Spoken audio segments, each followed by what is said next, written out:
High everyone घरि के गर्छु भोइस कभर गर्नै भ्याउँदिनँ। आज चाहिँ म बिहान फर्सी मुन्टा बनाएँ अनि मेरो छोरीलाई खुवाउन लायो। यति दुःख दिँदिनँ।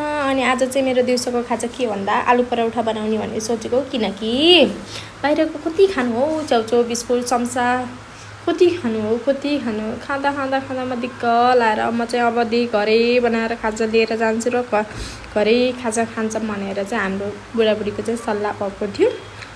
मैले खाना बनाउने बेला चाहिँ सधैँ यसरी नै कहिले आलु पराठा, कहिले रोटी, कहिले कसो गरेर खाजा बनाइरहेको हुन्छु। मेरो छोरी चाहिँ मस्त बाहिर गएर खेलेर बसेकी छ। उसलाई जामा मन पर्यो, उसलाई छ त्यो जामा खोल्नै मान्दिनँ। जसरी नै उठ्ने बित्तिकै लगाइदिनुपर्छ उसलाई त्यो जामा। अनि मैले चाहिँ यसरी रोटी बनाउँछु। कहिले काहीँ बिग्रिन्छ, न त सकभर बिग्रिँदैन, मेरो चाहिँ च्यातिँदैन आलु पराठा।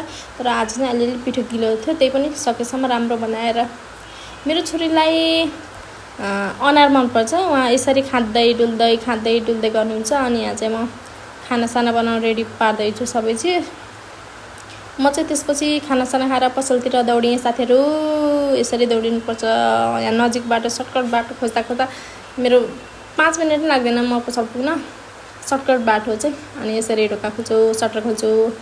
ल बल चाहिँ छ कि मेरो चाहिँ लगभग यसरी पसल सामान मिलाउन पर्यो भनेर यस्तो रेडी भएको छु म चाहिँ। त्यसपछि सामान मिलाउँछु, सामान मिलाउँछु, सबै झोड्न निकाल्ने यताउति सबै गर्छु। बडाल बुडुल गर्छु। सायद बडालले हाली छैन भिडियो। त्यसपछि मैले आइसक्रिम के अरे कुल्फी लिएर आएको थिएँ। त्यसपछि यसो सोच्दै खाँदै बस्दै गइरहेको थिएँ। के सोचेँ यो बेला मलाई मात्रै थाहा छ कि।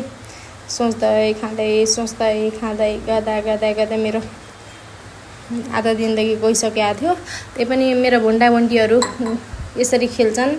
उकालो चढ्ने, ओह्रालो झर्ने।